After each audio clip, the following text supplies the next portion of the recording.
Hello guys, അപ്പോൾ എല്ലാവരും എന്ത് പറയുന്നു? സുഖമായിട്ടിരിക്കുന്നു. ഞാനിവിടെ സുഖമായിട്ടിരിക്കുകയാണ്. ഞാൻ നിങ്ങളുടെ കമൻസ് ഒക്കെ കാണുന്നുണ്ട്, പക്ഷേ റിപ്ലൈ തരാൻ പറ്റാത്തത് കോളേജിൽ കുറച്ച് കാര്യങ്ങൾ, അതായത് സെമിനാറും അസൈൻമെൻറ്റ്സും അങ്ങനെ കുറച്ച് തിരക്കിലായിപ്പോയി. പിന്നെ എനിക്ക് ചെറുതായിട്ടൊന്ന് പനി പിടിച്ചു. പിന്നെ ഒരു ആസിഡ് ഫ്ലൈയുടെ കടി കിട്ടി. നിങ്ങൾക്ക് കയ്യിൽ കാണിച്ചു തരാം. ഇത് ശരിക്കും പറഞ്ഞാൽ നമ്മുടെ ഹോസ്റ്റലിൽ സുലഭമായിട്ടുള്ളൊരു ഐറ്റമാണ് ഈ ആസിഡ് ഫ്ലൈ. കടിച്ചു കഴിഞ്ഞാൽ ഇതുപോലെ പൊള്ളും. അതുകൊണ്ടാണ് അതിന് ആ ഒരു ആസിഡ് കണ്ടൻറ് ഉണ്ട് അതിൻ്റെ ഇതിൽ. അപ്പോൾ അങ്ങനെയായിരുന്നു. അപ്പം കുറച്ച് പേര് BSc കെമിസ്ട്രിയെ പറ്റി ചോദിച്ചിട്ടുണ്ട്. കുറച്ച് പേര് നമ്മളിപ്പോൾ കോഴ്സ് ഡ്രോപ്പ് ചെയ്യുകയാണെങ്കിൽ അതിൻ്റെ ഫൈൻ അടയ്ക്കേണ്ടി വരും, അങ്ങനത്തെ കാര്യങ്ങൾ ചോദിച്ചിട്ടുണ്ട്. ചേച്ചി BSc കെമിസ്ട്രി എടുത്തിട്ട് ഡ്രോപ്പ് ചെയ്യാവുന്നതാണോ അതോ BA, അങ്ങനത്തെ കുറേ കാര്യങ്ങൾ ചോദിച്ചിട്ടുണ്ട്. അപ്പം ഇന്നത്തെ വീഡിയോ എന്ന് പറയുന്നത് പാർഷ്യൽ ഡ്രോപ്പ് ചെയ്യുന്നതിനെ പറ്റിയിട്ടാണ്. അപ്പോൾ ഇതിന് അത്യാവശ്യം അഡ്വാൻറ്റേജസും ഉണ്ട്, അതുപോലെ തന്നെ കുറച്ച് ഡിസഡ്വാൻറ്റേജസും ഉണ്ട്. അഡ്വാൻറ്റേജസ് എന്ന് പറയുന്നതെന്ന് വെച്ച് കഴിഞ്ഞാൽ, ഇപ്പോൾ നമുക്ക് ഇൻ കേസ് നീറ്റ് കിട്ടിയില്ലെങ്കിലും നമ്മുടെ ഏജ് പോകുന്നില്ല എന്നുള്ളൊരു കാര്യമുണ്ട്. ശരിക്കും ഇപ്പോൾ എന്തൊക്കെ പറഞ്ഞാലും ഈ ഏജ് ഒരു സംഭവം തന്നെയാണല്ലോടാ. ഇപ്പോൾ പെൺകുട്ടികളുടെ കാര്യത്തിലാണെങ്കിൽ അത് ഇത്രയും കൂടെ അറിയാമല്ലോ നിങ്ങൾക്ക്, നമ്മുടെ സൊസൈറ്റി അങ്ങനെയാണ്. അപ്പോൾ എന്തൊക്കെ പറഞ്ഞാലും അതങ്ങനെയൊക്കെ തന്നെയാണ്. അപ്പം ഏജിൻ്റെ ഒരു കാര്യമുണ്ട്. അതായത് നമുക്ക് ഇൻ കേസ് അഥവാ നീറ്റ് കിട്ടിയില്ലെങ്കിലും നമ്മൾ അടുത്ത കൊല്ലം ഒരു കോഴ്സ് ജോയിൻ ചെയ്യുന്നതിനെക്കാട്ടിലും ഇക്കൊല്ലം അങ്ങനെ ഏജ് പോകത്തില്ല, അങ്ങനെ ഒരു കാര്യമുണ്ട്. പിന്നെ കിട്ടിയോ എന്നുള്ള ചോദ്യം കേൾക്കേണ്ടി വരത്തില്ല. കാരണം എന്ന് വെച്ച് കഴിഞ്ഞാൽ നമ്മളിപ്പം വേറൊരു കോഴ്സിന് ജോയിൻ ചെയ്ത് കഴിഞ്ഞാൽ ഇപ്പോൾ നാട്ടുകാരാണെങ്കിലും നമ്മുടെ ബന്ധുക്കളാണെങ്കിലും അവർ കുറച്ചൊന്ന് ഒതുങ്ങും. ആരോടും പറയാൻ നിൽക്കാതിരിക്കുന്നതാണ് എപ്പോഴും നല്ലത് കേട്ടോ. അനുഭവത്തിൽ നിന്ന് പറഞ്ഞതാണ്. കാരണം നമുക്ക് അഥവാ കിട്ടിയില്ലെങ്കിൽ നമുക്ക് നമ്മുടെ വിഷമത്തെക്കാട്ടി കൂടുതൽ ആളുകളിങ്ങനെ നമ്മളെ പറഞ്ഞ് കുത്തി നോവിക്കും. അപ്പോൾ അങ്ങനൊരു അഡ്വാൻറ്റേജ് ഉണ്ട്. പിന്നെ അത്യാവശ്യം ടെൻഷനില്ലാതെ പഠിക്കാം. അതൊരു 50 ശരിക്കും ഡിസഡ്വാൻറ്റേജസിലും ഇതേ കാര്യം തന്നെ ഉണ്ട് കേട്ടോ. അപ്പോൾ ടെൻഷനില്ലാതെ പഠിക്കാമെന്ന് ഞാൻ പറയുന്നത്. ഇൻ കേസ് ഇപ്പോൾ അഥവാ നീറ്റ് കിട്ടിയില്ലെങ്കിൽ നമുക്ക് മറ്റേ കോഴ്സ് കണ്ടിന്യൂ ചെയ്ത് പോകാമെന്നുള്ളൊരു ഹോപ്പുണ്ട്. പിന്നെ ഡിസഡ്വാൻറ്റേജസ് എന്ന് പറയുന്നത് നമ്മളിപ്പോൾ 2 വർഷം പ്യുവറായിട്ട് പഠിച്ചിട്ട് നടക്കാത്തൊരു കാര്യമാണ് നമ്മൾ വേറൊരു കോഴ്സിൻ്റെ കൂടെ ചെയ്യുന്നത്. അപ്പോൾ അതിൻ്റേതായ ബുദ്ധിമുട്ടുണ്ട്. കാരണം നമുക്ക് മറ്റേ കോഴ്സ് പ്യുവറായിട്ട് അങ്ങ് വിട്ട് കളയാൻ പറ്റത്തില്ലല്ലോ. ഇൻ കേസ് ഇനിയിപ്പോൾ നമുക്ക് നീറ്റ് കിട്ടിയില്ലെങ്കിൽ നമുക്ക് അത് തന്നെ വേണം. അപ്പോൾ രണ്ടും കൂടെ ബാലൻസ് ചെയ്ത് പോവേണ്ടി വരും. പിന്നെ അടുത്ത പ്രശ്നം എന്ന് വെച്ച് കഴിഞ്ഞാൽ അതിനകത്ത് തന്നെ എക്സാംസും കാര്യങ്ങളൊക്കെ വരും. പിന്നെ രണ്ടാമത്തെ ഒരു പ്രശ്നം എന്ന് വെച്ച് കഴിഞ്ഞാൽ നമ്മളിപ്പം വേറൊരു കോളേജിലൊക്കെ ജോയിൻ ചെയ്ത് കഴിഞ്ഞാൽ നമ്മൾ ഈ ആഗ്രഹത്തിൽ നിന്ന് മാറിപ്പോകാനായിട്ടൊരു ചാൻസ് ഉണ്ട്. അതൊരു ഇതാണ്. അതായത് ഇപ്പോൾ നമ്മൾ ചിലപ്പോൾ അവിടുത്തെ കോളേജും ക്ലാസ്സും ഫ്രണ്ട്സും ഒക്കെ ആയിട്ട് നമ്മളങ്ങ് ഓക്കെ ആവും. അങ്ങനെ മാറിപ്പോകാനൊരു ചാൻസ് ഉണ്ട്. അപ്പോൾ അത് പിന്നെ മൂന്നാമത്തെ ഡിസഡ്വാൻറ്റേജ് എന്ന് പറയുന്നത് ഈ ഫൈൻ സംഭവമാണ്. എന്നുവെച്ചാൽ അതൊരു വലിയ എമൗണ്ട്, നമ്മുടെ ഇപ്പോൾ MBBS ഒക്കെ ആണെങ്കിൽ നമ്മളിപ്പോൾ ഡ്രോപ്പ് ചെയ്ത് പോവുകയാണെങ്കിൽ നമ്മൾ 10 lakhs ബോണ്ട് സൈൻ ചെയ്ത് കൊടുക്കുന്നുണ്ട്. ഇപ്പോൾ ഞാൻ BSc കെമിസ്ട്രി ഡ്രോപ്പ് ചെയ്തപ്പോൾ എനിക്ക് 7,500 എന്തോ ഫൈനായിട്ട് കൊടുക്കേണ്ടി വന്നു. കാരണം ഞാനൊരു ഫസ്റ്റ് സെം എക്സാം എഴുതിയിട്ടുണ്ടായിരുന്നു. അപ്പോൾ എക്സാം ക്യാൻസലേഷൻ അന്നേരം കോഴ്സ് ഡ്രോപ്പ് ചെയ്തതിൻ്റെ പുറമെ എക്സാം ക്യാൻസലേഷൻ ഫീ, അങ്ങനെ കുറച്ച് കാര്യങ്ങളൊക്കെ. പിന്നെ അവർ ഭയങ്കര റൂഡായിട്ടായിരിക്കും നമ്മുടെ അടുക്ക പെരുമാറുന്നത്. കാരണം നമ്മളിപ്പോൾ ആ ഒരു കോഴ്സ് ഡ്രോപ്പ് ചെയ്ത് ഇറങ്ങുമ്പം വേറൊരു കുട്ടിയുടെ ചാൻസ് അല്ലേ പോകുന്നത്. പിന്നെ ഇപ്പോൾ നമ്മളിപ്പോൾ ഫസ്റ്റ് സെം എക്സാമും കഴിഞ്ഞ് ഡ്രോപ്പ് ചെയ്യുമ്പോൾ എന്തായാലും അവർക്ക് വേറൊരാളെ ഇതാക്കാൻ പറ്റത്തില്ലല്ലോ. അപ്പോൾ അത്യാവശ്യം നല്ല റൂഡായിട്ടുള്ള പെരുമാറ്റങ്ങളൊക്കെ ആയിരുന്നു. പിന്നെ നിങ്ങൾ BSc കെമിസ്ട്രി വല്ലതും ജോയിൻ ചെയ്യുവാണെങ്കിൽ കേരള യൂണിവേഴ്സിറ്റിയുടെ കീഴിലുള്ള കോളേജസിൽ ജോയിൻ ചെയ്യുന്നതായിരിക്കും നല്ലത്. അത് പറയാനുള്ള കാരണം എന്ന് വെച്ച് കഴിഞ്ഞാൽ ഫസ്റ്റ് സെമ്മിൻ്റെ എക്സാം വരുന്നത് സെക്കൻഡ് സെമ്മും കഴിഞ്ഞ് തേർഡ് സെം ആകുമ്പോഴായിരിക്കും. അപ്പോൾ നമ്മളിപ്പോൾ നീറ്റിന് വേണ്ടിയിട്ട് പ്രിപ്പയർ ചെയ്യുന്ന ഒരാളാണെങ്കിൽ അങ്ങനെ ഒരു കാര്യമുണ്ട് നമുക്ക്. അങ്ങനെ ഇപ്പം എൻ്റെ തന്നെ ഫസ്റ്റ് നമ്മുടെ ഈ സുപ്രീം കോടതിയിലും കുറച്ച് പ്രശ്നങ്ങളൊക്കെ ആയിട്ട് നീറ്റ് ഇത്ര എക്സ്റ്റെൻഡ് ആയതുകൊണ്ട്, അല്ലെങ്കിൽ എനിക്ക് ഫസ്റ്റ് സെം എക്സാം കഴിയുമ്പോൾ തന്നെ ഇറങ്ങാമായിരുന്നു. സെക്കൻഡ് സെമ്മിൻ്റെ ഇതിപ്പോൾ ഏകദേശം സെക്കൻഡ് സെം ആകുമ്പോഴാണ് നമ്മുടെ നീറ്റിൻ്റെ റിസൾട്ടും കാര്യങ്ങളൊക്കെ വരുന്നത്. അപ്പോൾ കേരള യൂണിവേഴ്സിറ്റിക്ക് അങ്ങനെ ഒരു പ്രയോജനമുണ്ട്. പിന്നെ കുറച്ച് പേര് ചോദിച്ചിട്ടുണ്ടായിരുന്നു BSc എടുക്കുന്നതാണോ BA എടുക്കുന്നതാണോ നല്ലതെന്നുള്ളത്. ഇപ്പം ഞാൻ BSc കെമിസ്ട്രി എടുത്തപ്പം എനിക്ക് ആ സബ്ജക്റ്റ് ഇഷ്ടമായതുകൊണ്ട് അങ്ങ് എടുത്തതാണ്. കാരണം ആ ഒരു സമയത്ത് ജോയിൻ ചെയ്യുന്ന സമയത്ത് എനിക്ക് നീറ്റിന് വേണ്ടിയിട്ട് പഠിക്കണം അങ്ങനെയുള്ള ആഗ്രഹങ്ങളൊന്നും ഇല്ലായിരുന്നല്ലോ. അപ്പോൾ ഈ BSc ഞാനിപ്പോൾ ഉദ്ദേശിക്കുന്നത്, ഇപ്പം നമ്മൾ നീറ്റുമായിട്ട് റിലേറ്റഡ് ആയിട്ടുള്ള 3 സബ്ജക്റ്റ് എന്ന് പറയുന്നത് നമുക്ക് ഒന്നുകിൽ സുവോളജി എടുക്കാം, ബോട്ടണി എടുക്കാം, ഫിസിക്സ് എടുക്കാം, കെമിസ്ട്രി എടുക്കാം. പക്ഷേ ഈ സുവോളജിയുടെയും ബോട്ടണിയുടെയും ഒക്കെ കാര്യത്തിൽ കുറച്ചും കൂടെ നമ്മുടെ ബയോളജി ടെക്സ്റ്റ് പോലെയല്ല, കുറച്ചും കൂടെ കാര്യങ്ങൾ ഡീറ്റെയിൽ ആയിട്ട് പഠിക്കാനുണ്ട്. പിന്നെ ഫിസിക്സും കെമിസ്ട്രിയാണ്. എനിക്കിപ്പോൾ ഫിസിക്സിനോട് ഒരു ഇൻട്രസ്റ്റ് ഇല്ലാത്തതുകൊണ്ടാണ് ഞാൻ കെമിസ്ട്രി എടുത്തത്. കെമിസ്ട്രി എടുക്കുമ്പോഴെന്ന് പറയുന്നത് ഈ ഫസ്റ്റ് സെമ്മിലെ ടോപ്പിക്സ് എന്ന് പറയുന്നത് നമ്മുടെ പ്യൂറായിട്ടുള്ള നമ്മുടെ +1ഉം +2ഉം ഒക്കെയാണ്. ഇലക്ട്രോനെഗറ്റിവിറ്റി, ക്ലാസിഫിക്കേഷൻ ഓഫ് എലമെൻസും അങ്ങനത്തെ കാര്യങ്ങളൊക്കെയാണ് നമ്മുടെ ഫസ്റ്റ് സെമ്മിൽ വരുന്നത്. അപ്പോൾ എനിക്ക് അത് മാനേജ് ചെയ്യാൻ എളുപ്പമായിരുന്നു. കാരണം നമ്മൾ ഓൾറെഡി നീറ്റിന് വേണ്ടിയിട്ട് പഠിക്കുന്ന കാര്യങ്ങളൊക്കെ തന്നെയാണല്ലോ. അപ്പോൾ നമ്മളിപ്പോൾ വലിയ പ്രിപ്പറേഷൻസ് ഒന്നും ഇല്ലാതെ പോയി എക്സാം എഴുതിയാലും നമുക്ക് പാസ് മാർക്ക് കിട്ടുമായിരുന്നു കെമിസ്ട്രിക്ക്. അതായത് നീറ്റിന് വേണ്ടിയിട്ട് പഠിക്കുന്നതിനിടയ്ക്ക് പ്രത്യേകിച്ച് ഇപ്പോൾ കെമിസ്ട്രി ഒന്നും പഠിക്കാതെ പോയി എഴുതിയാലും പാസ് മാർക്ക് കിട്ടുമായിരുന്നു. എനിക്ക് കെമിസ്ട്രിക്ക് ഡബിൾ പാസ് ഉണ്ടായിരുന്നു കേട്ടോ.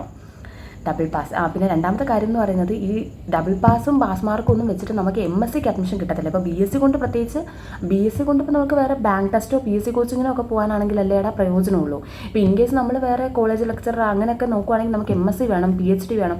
അപ്പോൾ അത്യാവശ്യം BScക്ക് നല്ല മാർക്ക് വേണം. അപ്പോൾ അങ്ങനെ ഒരു പണി കിട്ടാൻ ചാൻസ് ഉണ്ട്. അപ്പോൾ അതുകൊണ്ട് നിങ്ങൾക്ക് തന്നെ ഇടയ്ക്ക് വെച്ച്, അതായത് ഇപ്പോൾ നീറ്റ് പഠിച്ചുകൊണ്ടിരിക്കുകയാണെങ്കിൽ നിങ്ങൾക്ക് തന്നെ ഇടയ്ക്ക് വെച്ച് മനസ്സിലാവും ഇതിൽ ഒരെണ്ണത്തിൽ ഇമ്പോർട്ടൻസ് കൊടുത്തേ പറ്റൂ, മറ്റേത് നമ്മൾ കുറച്ചൊന്ന് ആടിപ്പോവും. ഇപ്പം നിങ്ങളുടെ ആഗ്രഹം നീറ്റ് ആണെങ്കിൽ അത് നിങ്ങൾക്ക് ആ പഠിച്ചുകൊണ്ടിരിക്കുമ്പോൾ ശരിക്കും മനസ്സിലാവൂടാ. നമുക്ക് കണ്ടിന്യൂ ചെയ്യാൻ ആഗ്രഹം ഉണ്ടെങ്കിൽ നമ്മൾ ഇത് ഇത്തിരി കയറ്റി പിടിച്ചിട്ട് മറ്റേത് ഇത്തിരി ഇറക്കി പിടിച്ചാൽ മതി. പിന്നെ ഇൻ കേസ് ഇനിയിപ്പം നമുക്ക് ഇമ്പ്രൂവ്മെൻറ്റ് എക്സാം ഒക്കെ ഉണ്ടല്ലോടാ, ഫെയിൽ ആയിക്കഴിഞ്ഞാൽ സേ ഒക്കെ എഴുതിയെടുക്കാം. BScയുടെ കാര്യമാണ് ഞാൻ പറയുന്നത്.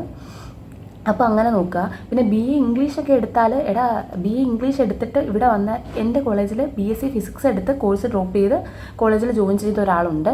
പിന്നെ ബോട്ടണി എടുത്ത് അവൾ കോഴ്സ് കംപ്ലീറ്റ് ചെയ്ത്, അതായത് ഫസ്റ്റ് ഇയറും സെക്കൻഡ് ഇയറും തേർഡ് ഇയറും കംപ്ലീറ്റ് ചെയ്ത് അവളൊരു ഡിഗ്രി ഹോൾഡറാണ് കേട്ടോ. MBBS കൂടെ കഴിയുമ്പോൾ അവൾ ഡബിൾ ഡിഗ്രി ഹോൾഡർ ആവും. അന്നേരം അങ്ങനെ വന്നൊരു കുട്ടിയുണ്ട്, BSc ബോട്ടണി എടുത്തിട്ട് വന്നൊരു കുട്ടിയുണ്ട്. പിന്നെ പോളിടെക്നിക്ക് കഴിഞ്ഞിട്ട് വന്ന് ജോയിൻ ചെയ്തൊരു കുട്ടിയുണ്ട്. അപ്പോൾ ഇതിൻ്റെ ഇടയ്ക്ക് ഞാനിത് പറയാനുള്ള കാരണം എന്ന് വെച്ച് കഴിഞ്ഞാൽ 24 വയസ്സുണ്ട് എനിക്ക്, ഇനി നീറ്റ് എഴുതിയാൽ അങ്ങനെ എന്തെങ്കിലും പ്രശ്നമുണ്ടോ എന്നൊക്കെ ചോദിച്ചിട്ടുണ്ട്. ഏജിനകത്തൊന്നും ഒരു കാര്യമില്ല. നിങ്ങൾക്ക് പ്രശ്നമില്ലെങ്കിൽ പിന്നെ ആർക്കാ പ്രശ്നം? നിങ്ങളുടെ ആഗ്രഹം ഇതാണെങ്കിൽ നിങ്ങളിങ്ങ് പോരെ. ഇവിടെ ആരും നിങ്ങളുടെ വയസ്സോ ഒന്നും ചോദിക്കാൻ പോകുന്നില്ല. ഇപ്പോൾ എൻ്റെ ക്ലാസ്സിൽ തന്നെ +1 +2 കഴിഞ്ഞ് ഡയറക്റ്റായിട്ട് ജോയിൻ ചെയ്ത പിള്ളേരുണ്ട്. NRI കോട്ടയിലൊക്കെ വന്നത്, അല്ലാതെ അത്യാവശ്യം അവർ +1 +2 കഴിഞ്ഞ് ക്രാഷ് കോഴ്സൊക്കെ വെച്ച് കിട്ടിയിരുന്ന പിള്ളേരുണ്ട്. അതായത് നമ്മുടെ റെസിഡൻഷ്യൽ ബാച്ചിലൊക്കെ പഠിച്ചിട്ട് വന്ന പിള്ളേരുണ്ട്, റിപ്പീറ്റ് ചെയ്തവരുണ്ട്, റിപ്പീറ്റ് ചെയ്തവരുണ്ട്. ഇപ്പോൾ BSc ബോട്ടണി ആണെങ്കിലും പോളിടെക്നിക്കോ കോഴ്സ് കഴിഞ്ഞ് ജോയിൻ ചെയ്തവരുണ്ട്. ഇതിനിടയ്ക്ക് നമ്മളെല്ലാവരെയും പേരൊക്കെ തന്നെയാണ് വിളിക്കുന്നത്. ഇപ്പോൾ അവർ നമ്മളെക്കാട്ടി മൂത്തതാണെന്ന് വിചാരിച്ച് നമ്മൾ വലിയ റെസ്പെക്റ്റ് ഒന്നും കൊടുക്കാനൊന്നും പോകുന്നില്ല, നമ്മളവരെ മാറ്റി നിർത്താനും പോകുന്നില്ല. കാരണം നമ്മൾ ഫ്രണ്ട്സ് അല്ലേടാ. ഫ്രണ്ട്സിനിടയ്ക്ക് ഇപ്പോൾ എന്തോന്നാ ഏജൊക്കെ മാറ്ററാണോ? അല്ല. അപ്പം അതിനകത്തിലൊന്നും കാര്യമില്ല. ഇപ്പം നിങ്ങൾക്ക് 24 വയസ്സുണ്ടെന്ന് പറഞ്ഞാൽ എല്ലാവരും നിങ്ങളെ നോക്കിയിരിക്കും, അങ്ങനെയൊന്നുമില്ല. നമ്മളിപ്പം ഇപ്പോൾ ഇങ്ങനെ 24 വയസ്സെന്നൊക്കെ പറഞ്ഞാൽ എന്തെങ്കിലും ഇങ്ങനെ ഇപ്പോൾ നിങ്ങളുടെ കമൻറ്റ് സെക്ഷനിൽ 24 വയസ്സിൻ്റെ കാര്യം ചോദിച്ചപ്പോഴാണ് ഞാൻ അവരുടെ രണ്ടുപേരുടെയും കാര്യം ഓർത്തത്. അല്ലാതെ നമ്മളിപ്പോൾ എപ്പോഴും അവരുടെ കാര്യം ഇങ്ങനെ ഓർത്തുകൊണ്ടിരിക്കുകയാണോ? അവർക്ക് 24 വയസ്സുണ്ട്, ഇവർക്ക് 25 വയസ്സുണ്ട്, അവർ നമ്മളെക്കാട്ടി മൂത്തയാണ്, അങ്ങനെയൊന്നുമില്ലടാ, അങ്ങനെയൊന്നുമില്ല. പിന്നെ BA ഇംഗ്ലീഷൊക്കെ എടുത്തു കഴിഞ്ഞാൽ എനിക്ക് ഇംഗ്ലീഷിനോട് ഒന്നാമത്തെ കാര്യം വലിയ താല്പര്യമില്ല. എനിക്ക് ലാംഗ്വേജ് ശരിക്കും പറഞ്ഞാൽ ഈ BSc കെമിസ്ട്രിക്ക് പോയപ്പോൾ ഈ ലാംഗ്വേജ് പഠിക്കണം എന്നുള്ളതായിരുന്നു എൻ്റെ ഏറ്റവും ഇഷ്ടമല്ലാത്തൊരു കാര്യം. അതും കൂടെ കൊണ്ടാട്ടോ ഞാൻ നീറ്റിൽ ഇത്തിരി കൂടെ കോൺസെൻട്രേറ്റ് ചെയ്തത്. അപ്പം അങ്ങനെ മാത്സ് ആണെങ്കിലും നമ്മുടെ +1 +2 ഒന്നും അല്ലടാ. ഇൻ്റഗ്രേഷനൊക്കെ തന്നെ ഇത്തിരി കൂടെ ഡീപ്പായിട്ടുണ്ട്. ഇപ്പോൾ നമ്മൾ BSc കെമിസ്ട്രി എടുത്താലും കൂടെ ഫിസിക്സ് പഠിക്കണം, മാത്സ് പഠിക്കണം. ഇപ്പോൾ ഞാനിതാ പറയുന്നത്, ഇൻ കേസ് ഇപ്പോൾ നമുക്ക് കെമിസ്ട്രിയും ഫിസിക്സും നമുക്ക് നല്ല അടിപൊളിയായിട്ട് പാസ്സാവാൻ പറ്റും. മാത്സ് കുറച്ച് ടഫാണ്. പക്ഷേ ഇനിയിപ്പോൾ അഥവാ സേ കിട്ടിയാലും നമ്മൾ എഴുതിയെടുക്കുക, അത്യാവശ്യം നല്ല മാർക്ക് വെച്ച് എഴുതിയെടുക്കുക. നീറ്റ് കിട്ടിയില്ലെങ്കിലത്തെ കാര്യമാണ് പറയുന്നത്. അപ്പോൾ ഞാൻ എന്തായാലും തട്ടിമുട്ടി എല്ലാം പാസ്സായി പോയത് എങ്ങനെയാണെന്ന് എനിക്കിപ്പോഴും അറിയത്തില്ല കേട്ടോ. ഞാൻ ഇങ്ങനെയൊക്കെയോ മാത്സും എല്ലാം പാസ് മാർക്ക് ഉണ്ടായിരുന്നു. കെമിസ്ട്രിക്ക് ഡബിൾ പാസ് ഉണ്ടായിരുന്നു, ഫിസിക്സിനും ഡബിൾ പാസ് എന്തോ ഉണ്ടെന്ന് തോന്നുന്നു. അപ്പം അങ്ങനെ. അപ്പോൾ ഇംഗ്ലീഷ് എടുത്തു കഴിഞ്ഞാൽ നമ്മൾ കുറച്ച് കാര്യങ്ങൾ ഇംഗ്ലീഷിൽ കുറച്ച് തോനെ എനിക്ക് താല്പര്യമില്ലടാ. ഇപ്പം ഈസി ആണോ എന്ന് ചോദിച്ചു കഴിഞ്ഞാൽ മറ്റേത് ഇംഗ്ലീഷ് മാത്രം പഠിച്ചാൽ മതി. ഇപ്പോൾ BSc കെമിസ്ട്രി എടുക്കുകയാണെങ്കിൽ നമുക്ക് ഫിസിക്സ് പഠിക്കണം, കെമിസ്ട്രി പഠിക്കണം, മാത്സ് പഠിക്കണം, പിന്നെന്താ ലാംഗ്വേജസ് പഠിക്കണം, ഇംഗ്ലീഷ് പഠിക്കണം. പക്ഷേ മറ്റേ BA ഇംഗ്ലീഷ് എടുത്തു കഴിഞ്ഞാൽ ഇംഗ്ലീഷിൽ തന്നെ ഉള്ള കുറച്ച് കാര്യങ്ങൾ പഠിച്ചാൽ മതി. അപ്പോൾ അങ്ങനെയുണ്ട്. അത് നിങ്ങളുടെ ചോയ്സാണ് ഏത് വേണം. ഇപ്പോൾ നിങ്ങൾ ഇംഗ്ലീഷിൽ കോൺഫിഡൻ്റ് ആണെങ്കിൽ നിങ്ങൾ ഇംഗ്ലീഷ് എടുക്കുക. ഈ സബ്ജക്റ്റ് ഞാൻ പറയാനുള്ള കാരണം എന്ന് വെച്ച് കഴിഞ്ഞാൽ നമ്മൾ നീറ്റിന് പഠിക്കുന്ന കാര്യങ്ങളൊക്കെ തന്നെയാണ് ഫസ്റ്റ് സെമ്മിൻ്റെ എക്സാമിന് വരുന്നത്, അതുകൊണ്ടാണ്. പിന്നെ അപ്പം ഇതൊക്കെയായിരുന്നു ചോദിച്ചിട്ടുണ്ടായിരുന്നത്. അപ്പോൾ ഫൈൻ്റെ കാര്യം ഞാൻ പറഞ്ഞല്ലോ, അത്യാവശ്യം റൂഡായിട്ടുള്ള ബിഹേവിയറൊക്കെ ആയിരിക്കും. നമ്മളതൊന്നും വലിയ മൈൻഡാക്കാൻ പോകണ്ട. കാരണം അവരുടെ കോഴ്സിനോട് നമുക്കൊരു വിലയില്ലാത്ത പോലെ അവരെ ട്രീറ്റ് ചെയ്യും. പക്ഷേ കുഴപ്പമില്ല, കുറച്ച് അലച്ചിലുണ്ട് ഗൈസ് അതിൻ്റെ പുറകിൽ. കാരണം നമ്മൾ ഇപ്പോൾ എൻ്റെ കോളേജ് എന്ന് പറയുന്നത് ചവറയായിരുന്നു, കൊല്ലമായിരുന്നു. അപ്പം അവിടുന്ന് ഞാൻ ട്രിവാൻഡ്രം യൂണിവേഴ്സിറ്റി ചെല്ലുമ്പോൾ അവർ ആദ്യം ഒരു സാധനം കോളേജിൽ നിന്ന് മേടിച്ചുകൊണ്ട് വരാൻ പറയും. അങ്ങനെ അത് മേടിച്ചുകൊണ്ട് കൊടുക്കുമ്പോഴായിരിക്കും ഒരു അടുത്ത സാധനം മേടിച്ചുകൊണ്ട് വരാൻ പറയുന്നത്. അങ്ങനെ കുറച്ച് ഓട്ടം ഉണ്ടായിരുന്നു. അപ്പോൾ അതൊക്കെയുള്ള ഗൈസ് ആകെ പ്രശ്നം. അപ്പോൾ നിങ്ങൾക്ക് കോൺഫിഡൻസ് ഉണ്ടെങ്കിൽ നിങ്ങൾ റീറിപ്പീറ്റ് അതായത് പാർഷ്യൽ ഡ്രോപ്പ് ഒന്നും ചെയ്യാതെ റീറിപ്പീറ്റ് ചെയ്യുന്നത് തന്നെ ആയിരിക്കും നല്ലത്. പിന്നെ അതും ഓരോരുത്തരുടെയും ചോയ്സ് അല്ലേടാ. അപ്പം 2 ക്വസ്റ്റ്യൻസ് ആയിരുന്നു മെയിനായിട്ട് വന്നത്. ഇപ്പോൾ ഈ ഏജിൻ്റെ കാര്യവും പിന്നെ BSc കെമിസ്ട്രിയുടെ കാര്യവും. പിന്നെ എനിക്കൊരു ഫ്രണ്ടുണ്ട്, പൂക്കോട് വെറ്റിനറി കോളേജിലാണ് അവൾ പഠിക്കുന്നത്. അവൾ BA ഇംഗ്ലീഷ് കഴിഞ്ഞിട്ട് MBBSന് ജോയിൻ ചെയ്തതാണ്. അങ്ങനെയുണ്ട് കേട്ടോ. അവൾ എൻ്റെ കൂടെ തന്നെ എഴുതുന്നുണ്ടായിരുന്നു. അതായത് ഞാൻ ചെയ്ത സമയത്ത് തന്നെ അവൾ എന്നെക്കാട്ടിൽ 1 വർഷം കൂടെ സീനിയർ ആയിരുന്നു. അപ്പോൾ അവളും ഇതുപോലെ തന്നെ എൻ്റെ കൂടെ ഞാൻ എഴുതിയപ്പോഴും എഴുതിയിട്ടുണ്ടായിരുന്നു. പക്ഷേ അവൾക്ക് അന്നേരം ആയുർവേദം എന്താ കിട്ടിയത്, അവൾക്ക് അതിനോട് താല്പര്യമില്ലാഞ്ഞിട്ട് മാത്രമല്ല, അവൾ അന്നേരം സെക്കൻഡ് ഇയർ ആയിരുന്നു BA ഇംഗ്ലീഷ്. അപ്പോൾ അവൾ വിചാരിച്ച് അടുത്ത പ്രാവശ്യം ഒന്നും കൂടെ എഴുതാം, അതാകുമ്പോൾ നമുക്ക് BA ഇംഗ്ലീഷിൻ്റെ സർട്ടിഫിക്കറ്റും കിട്ടും, അടുത്ത വട്ടം ഇത്തിരി കൂടി ഇമ്പ്രൂവ് ചെയ്താൽ MBBS കിട്ടുമോ അങ്ങനെയുള്ള ഇത് വെച്ച് അവൾ എഴുതി. പക്ഷേ അവൾക്ക് വെറ്റിനറി കിട്ടി, അവൾ അതിൽ ഓക്കെ ആയിരുന്നു. അവൾ BA ഇംഗ്ലീഷ് കഴിഞ്ഞ് അപ്പം തന്നെ പോയി വെറ്റിനറിക്ക് ജോയിൻ ചെയ്തു. അപ്പോൾ അങ്ങനെയൊക്കെ ഉണ്ടടാ, നിങ്ങൾ തീരുമാനിക്കും നിങ്ങൾക്കിപ്പം എന്താണ് ഈ എടുക്കുന്ന കോഴ്സ് കഴിഞ്ഞിട്ട് നീറ്റ് എഴുതണോ ഒക്കെ. നമ്മൾ ആ ഒരു ഗോളിൽ ഫോക്കസ്ഡ് ആയിട്ടുണ്ടായിരുന്നാൽ മതി. നമ്മൾ ഇത്തിരി നന്നായിട്ട് ആഗ്രഹിച്ച് നന്നായിട്ട് പ്രാർത്ഥിച്ച് നന്നായിട്ടൊക്കെ പഠിച്ചാൽ മതി. അപ്പോൾ ഗൈസ് ഇത്രേ ഉള്ളൂ. അപ്പോൾ ഇനി എന്തെങ്കിലുമൊക്കെ നിങ്ങൾക്ക് ചോദിക്കാനുണ്ടെങ്കിൽ നിങ്ങൾ കമൻറ്റ് സെക്ഷനിൽ ചോദിക്കുക. നിങ്ങൾക്ക് ഈ വീഡിയോ ഇഷ്ടപ്പെട്ടിട്ടുണ്ടെങ്കിൽ ലൈക്ക് ചെയ്യുക, ഇഷ്ടപ്പെട്ടിട്ടില്ലെങ്കിൽ ഡിസ്ലൈക്ക് ചെയ്യുക. എന്തെങ്കിലും ചോദിക്കാനുണ്ടെങ്കിൽ കമൻറ്റ് ചെയ്യുക. ഇനിയും കാണണമെന്നുണ്ടെങ്കിൽ സബ്സ്ക്രൈബ് ചെയ്യുക. അപ്പോൾ ശരി ഗൈസ്, ടാറ്റാ.